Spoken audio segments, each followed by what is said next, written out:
The Georgiana Cemetery here on Merritt Island in Florida is also known as the Crooked Mile Cemetery. It's the oldest cemetery in Brevard County, Florida. It is quaint and beautiful and eerie, and it is also thought to be very haunted.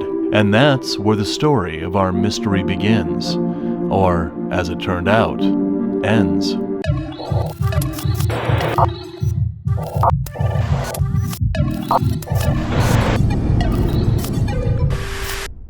This is the final resting place of the earliest settlers in Florida, and many who have come here have described a feeling of unease as they walk amongst the tombstones. Many visitors have felt someone touching them when there was no one around them, along with hearing unusual noises, and some actually documenting apparitions here. Like every tombstone here, there are as many stories of the people's lives who now lay to rest here. But one in particular is more grisly and horrifying than the others. And to this day, the circumstances that led to her being buried here remain a complete mystery. This is like the most beautiful cemetery I have ever been in.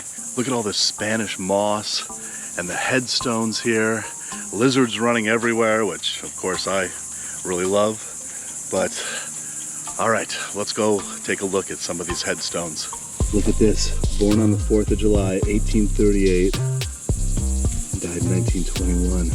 So this person, oh, this was a 5-year-old child, born in 1899 and died in 1904.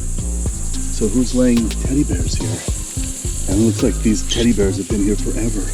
Minnie Florence, L-J-E-M-M-E, Ramsey, 1894 to 1916. And over here, oh wow, 3 daughters of M.G. and S. Smith, Myrtle, Mary, and Martha. But look at this, whatever happened, they all died on June 14th, 1916. Okay, but look at this. We've got the Confederate flag next to a military tombstone here. I wonder if this guy was a Civil War vet. Yes, look at this. Confederate States of America. This was a Civil War soldier from the South. Wow, corporal. That is really interesting. And look at this one over here, 1903 to 1935. Donald R. And somebody has put one of those kind of creepy teddy bears on this one too. Edwin Thomas LaChance, U.S. Marine Corps, World War II and Korea. So if he was in the Marines, he was obviously in the Pacific during World War II. Quiet hero, always faithful. Wow. What do we got? This person never died. All right, I gotta see what you mean here. Tideville was born in 1874 and died in 1947. But William O., 1872, and apparently he's still down there alive. Or somebody just ran out of money and couldn't get the engraving. Possibly. I think he's down there alive. Yeah? Yeah. Yeah. He's definitely alive. He's definitely alive down there.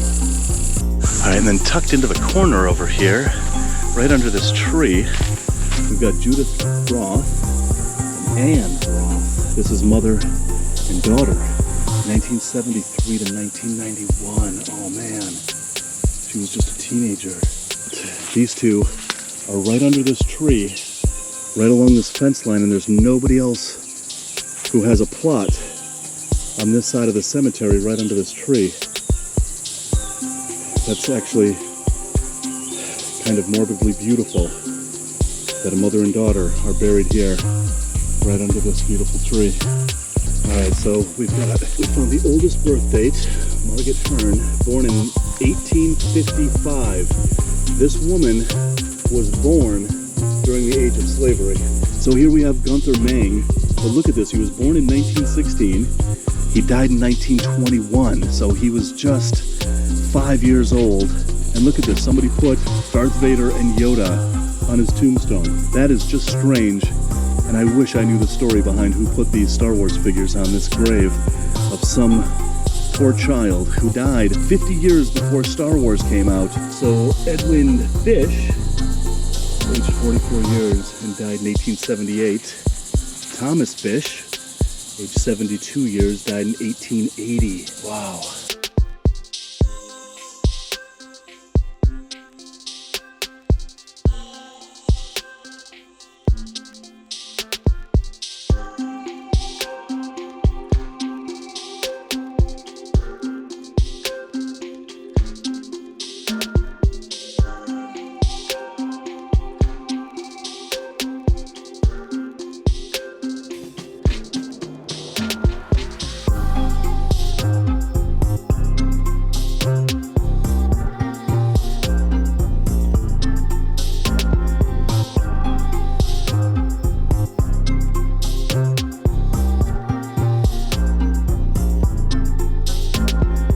So the mystery of the cemetery isn't who put Star Wars figures on a grave of a person that died 50 years before Star Wars came out.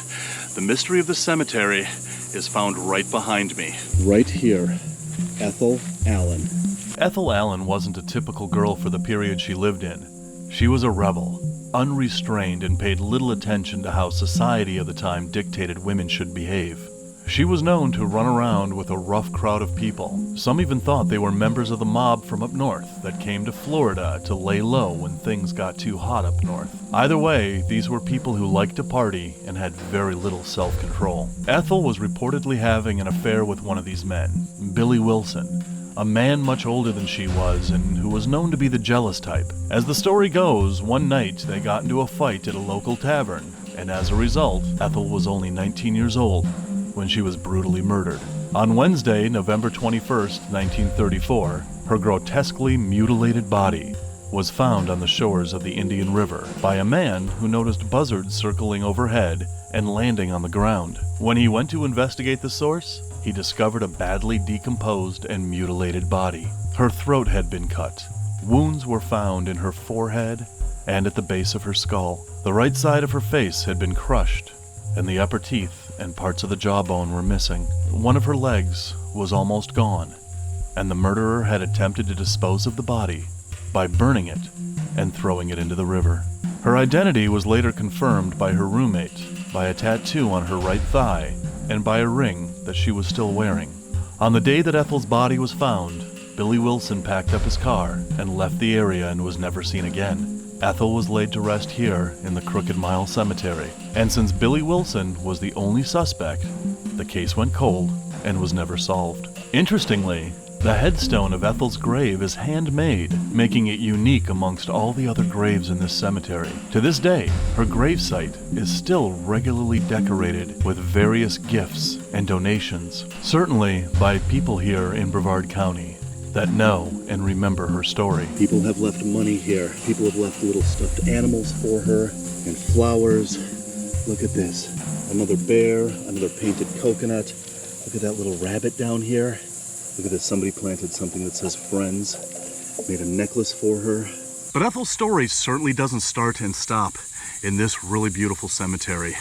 Her story continues in the last place that she was seen alive, which just so happens to be the most haunted restaurant in this part of Florida. This is the last place that Ethel was seen alive. Back then it was known as Jack's Tavern. It was built after the 1932 repeal of Prohibition by an entrepreneur named Jack Allen. Back then, Jack's Tavern was a classy joint where men wore tails and top hats and women wore their nicest dress. Over the years, there were a few changes in ownership and therefore many name changes, finally landing on its current name of Ashley's of Rockledge. Several opinions are suggested by a variety of sources to where this violent murder was actually done. Some say that Ethel met her violent end in the bathroom or in the back storage room. Others say she was dragged outside and murdered in the parking lot. Some reports say she left with Bill, only to be seen again on the banks of the river. A psychic who investigated Ashley's had a vision of Ethel being murdered inside, right here on the steps leading up to the second level of the restaurant.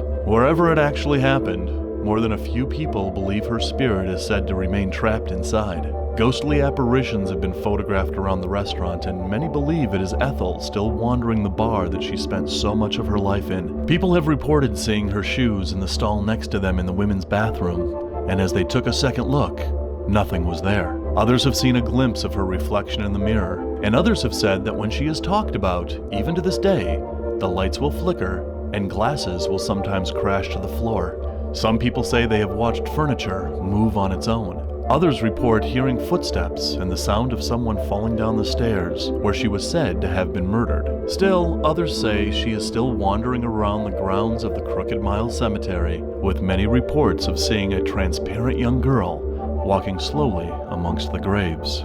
Whether the spirit of Ethel Allen is still present at Ashley's or at the Crooked Mile Cemetery, the mystery of this place and who actually murdered her remains unsolved to this day, and probably will go unsolved forever. Either way, Ethel will remain remembered as Brevard County's most famous unsolved murder mystery. So that's the mystery of the Crooked Mile Cemetery out on Merritt Island. It began right here in Rockledge, Florida at Ashley's Bar and Restaurant in 1934. And some even say that Ethel Allen is still present in this restaurant to this day. So guys, this is a brand new channel. Please help it grow by hitting that subscribe button, hitting that bell when you do. Give this video a like, leave a comment below. And until the next strange adventure, embrace your strange and rattle on.